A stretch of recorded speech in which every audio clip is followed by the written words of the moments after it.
KPBS On Demand is supported by UC San Diego's Art Power, presenting cellist Joshua Roman, performing from his album Immunity, alongside music by J.S. Bach and more. Sunday, June 22nd at UC San Diego's Epstein Family Amphitheater. Reserve your tickets at artpower.ucsd.edu. Good morning.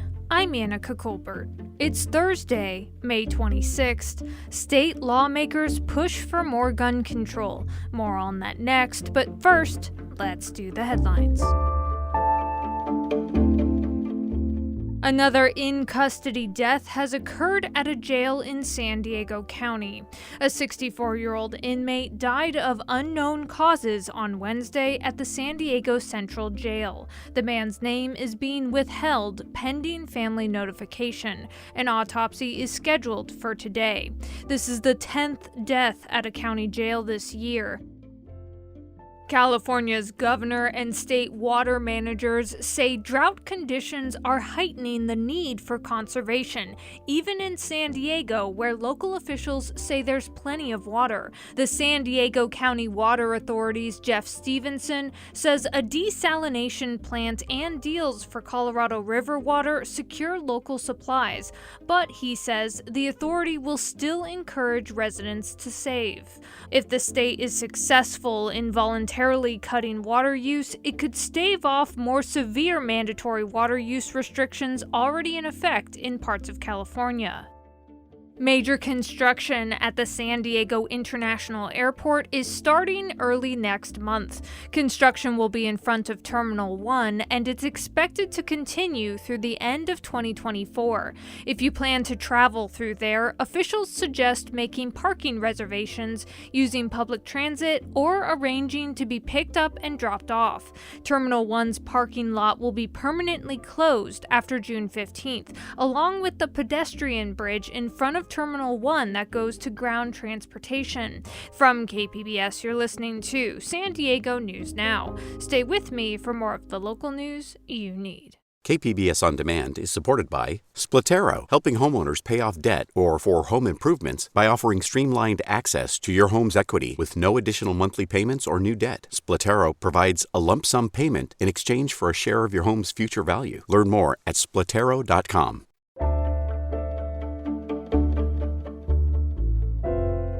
California lawmakers are vowing to fast-track a handful of new gun restrictions in the wake of the Texas school shooting, which left at least 19 children dead.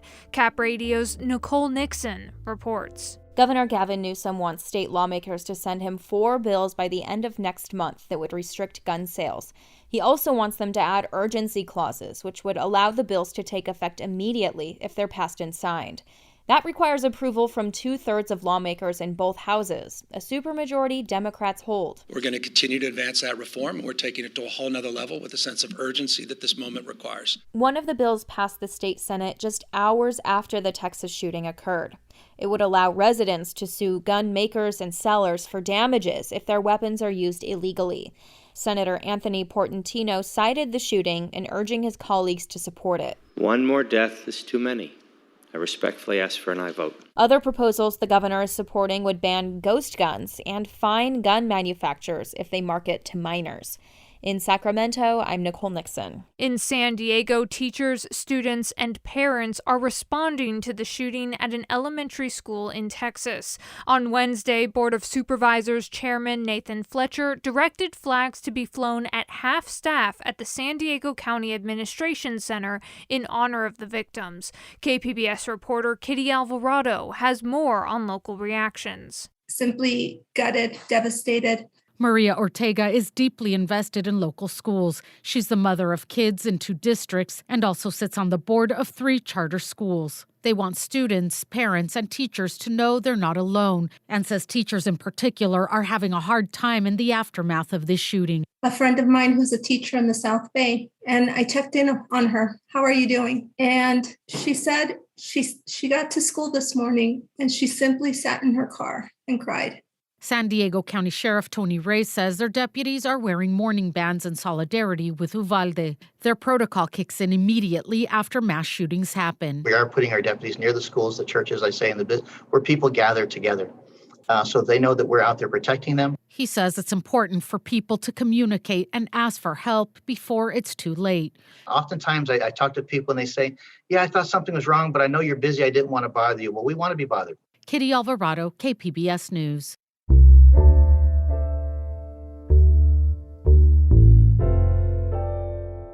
The retail cost of electricity in San Diego is among the highest in the nation, and the latest San Diego gas and electric budget request is calling for those rates to go up even more. KPBS environment reporter Eric Anderson looks at why the local cost of electricity remains on a steady upward trajectory. San Diego's utility bills climbed steadily in the past 2 decades. The state's average price for a kilowatt of electricity, enough power to keep a 100-watt light bulb on for 10 hours, is close to 26 cents. And locally, prices are even higher. We're recognizing, and we've always acknowledged that, that we have, higher rates here at SDG&E. San Diego Gas and Electric Scott Kreider says customers can expect average bills to climb another $9 a month in 2024 if state regulators approve the company's latest budget. He says the utility forecasts energy consumption will double by 2045, and the local power grid needs to be upgraded to deal with it. It's on really empowering the energy transition so we can handle more renewable energy, more battery storage, and to be able to charge an increasing number of electric vehicles in the region. The costs for those improvements and others are baked into the cost of kilowatts that customers buy. When you buy carrots at the grocery store, isn't that how they charge for carrots? If you buy more, you pay more. You buy less, you pay less.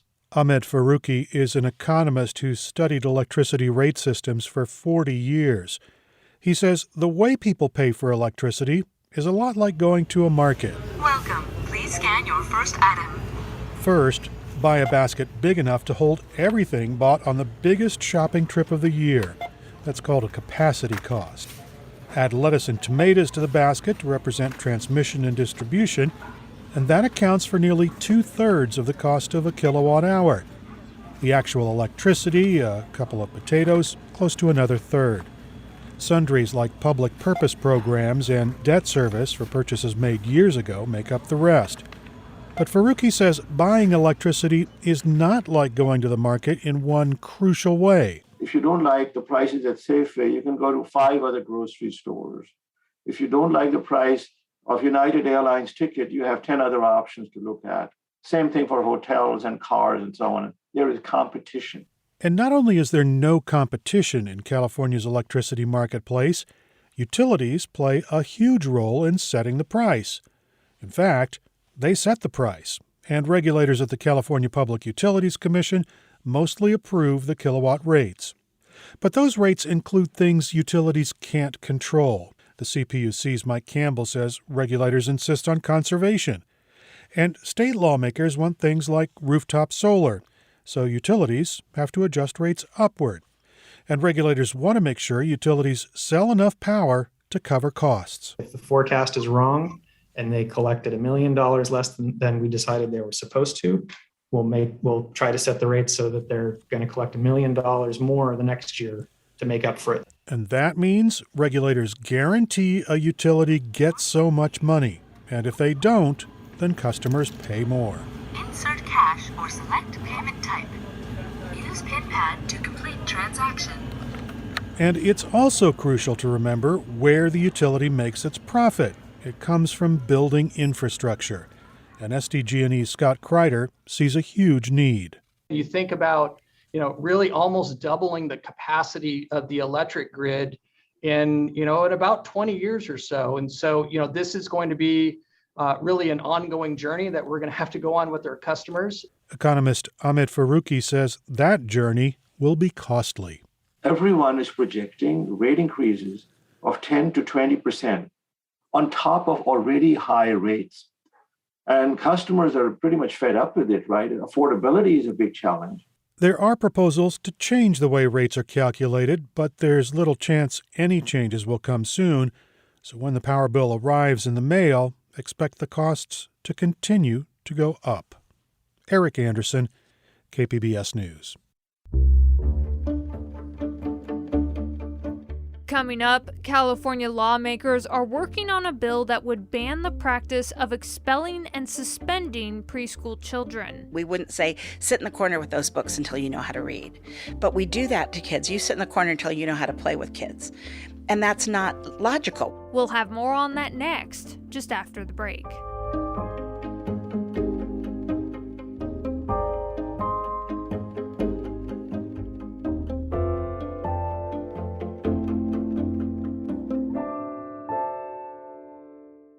KPBS On Demand is supported by Latino Legacy Foundation, presenting their Storyteller series, Reach for the Stars with Ellen Ochoa, the first Latina astronaut, former NASA director, and San Diego native, Sunday, June 29th. More at latinolegacyfoundation.org.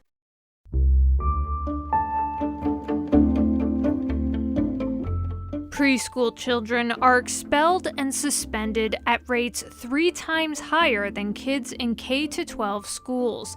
It's a problem California lawmakers are trying to address with a new bill. It's a bill that would ban the practice that disproportionately impacts Black children. Yet, as KQED's Deepa Fernandez reports, some early educators are already addressing the issue inside the classroom. Matthew is a bubbly and sweet kid. Say peace. Peace. But there are times when Matthew, like most preschoolers, is hard to deal with, says his mum, Denise Wilson of Compton. He doesn't have any boundaries. He's very kind of in your face. Matthew was constantly getting into trouble at preschool. All the teachers really were having a lot of issues with Matthew's behavior, and they didn't want me to bring him at a certain time during nap time because he'll disturb the classroom. And then this happened. Hey, Deepa, this is Denise. Matthew had an incident and he threw a chair, and he was suspended from school. Suspension or expulsion from preschool happens way more to Black children than others. Federal civil rights data shows that pre-pandemic, Black 3- and 4-year-olds made up just 18% of all public preschoolers, yet they were almost half of all those suspended. Behavior's communication. Suspending preschoolers with behavioral issues or punishing them is not the solution, says Dr. Marie Connie Paulson, chief psychologist at Children's Hospital Los Angeles. What his communication is saying is, for some reason, he can't cope with the expectations, and he needs help. Dr. Paulson believes that many early educators simply don't have the training to know how to deal with challenging behaviors. It needs to be part of the pre-service training of teachers. Training preschool teachers to work with children with challenges is the mission of Linda Brault, a child behavior expert with West Ed, an education equity organization. And their difficulty with behavior is just as similar as, I don't know how to read. We wouldn't say, sit in the corner with those books until you know how to read. But we do that to kids. You sit in the corner until you know how to play with kids. And that's not logical. Teachers want to help, Brault says. They've just never been taught about the challenges some kids face and why punitive measures won't work. It's not magic in the moment. It's all the things you've done ahead of time. It's the relationships you've built. So that when you see a child that is escalating and is going to have an explosion of strong emotions, you have strategies that you've taught him or the other children. Do you see yours inside? It's exactly the philosophy used at a preschool housed on the campus of Grossmont College in San Diego, where most of the children come from low-income families. When he was yelling at me. You were mad at who when they were yelling at you? This preschool has worked hard in its 2 decades to make sure every child is met where they're at, Mehren says. She points out one little boy who her staff identified early as having challenging behavior and seems a little unaware of his body bumping into other kids. As I stand there with the kids, he suddenly reaches out and hits the little girl next to him. Ow! Yeah. Be gentle with me. Did you catch the teacher's response? She said, "Tell him, be gentle with me." And the little girl repeats that to the boy, and she wanders off, apparently mollified. If you discipline a child while their brain is not able to think and process, you're not helping the child learn how to self-calm. In this moment, punishment can make a child angrier, she says. The teachers have a calming kit or a solution kit, and there's some fidgeting toys and things like that in there just to kind of help them re-engage with their thinking brain. The bill to ban suspensions only applies to publicly funded preschools. Mehurin hopes that all preschools will replace harsh discipline with strategies that help children learn to deal with their big feelings. And that was KQED's Deepa Fernandez.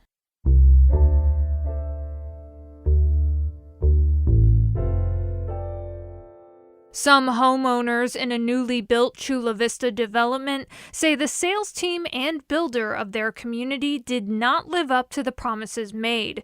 They bought near a landfill, and as Kitty Alvarado reports, they want to warn those who are about to buy even closer to the site. When Maryland couple Bob and Shirley Kurlowitz were thinking of buying a new home in the community of Ascaya and Chula Vista, they were excited to live out their California dream. Their only concern? The community would be nestled below Otay landfill. But Brookfield, the company they dealt with, put their minds at ease. And they said we would not see any trash, not a worry, basically. That was back in 2018. Bob says Brookfield told them Republic Services would build a large screening berm and operations would completely stop in 2022. They were sold.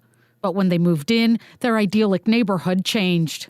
They could see dumping in plain sight, hear loud booms to scare away birds, and the air was flooded with horrible smells. Bob immediately took action, making calls, emailing sales, Republic, and anyone from the city or county who might help. Republic Services told them the landfill would be operational for almost a decade. I got a cold chill thinking, uh-oh, something went wrong here. He says he's speaking out, not just for changes for his community, but one that was recently approved by the city. It's a cautionary tale. Kitty Alvarado, KPBS News. Chula Vista Mayor Mary Salas, San Diego County, and Chula Vista media contacts did not respond to requests for interviews. Republic Services provided a statement that said in part, quote, "We will work closely with regulatory partners to ensure compliance." The San Diego City Council Tuesday approved a new set of rules for shared electric scooters. KPBS Metro reporter Andrew Bowen says the goal is to improve safety and accountability. San Diego has taken a relatively light touch to regulating scooters, and critics have been calling for a crackdown. The new rules require the devices to be parked off the sidewalk in a designated area, and scooter companies have to automatically slow them down when they're being ridden on a sidewalk. Councilmember Joe LaCava says it's about time. We have all seen too many abuses by individuals using the scooters under the old framework. Underage riders, multiple riders on a single scooter, scooters dumped anywhere and everywhere. By July, the city is planning on allowing only 4 scooter companies to operate in the city. Right now, there are 6. Andrew Bowen, KPBS News. And that's it for the podcast today. As always, you can find more San Diego news online at kpbs.org. I'm Annika Colbert. Thanks for listening and have a great day.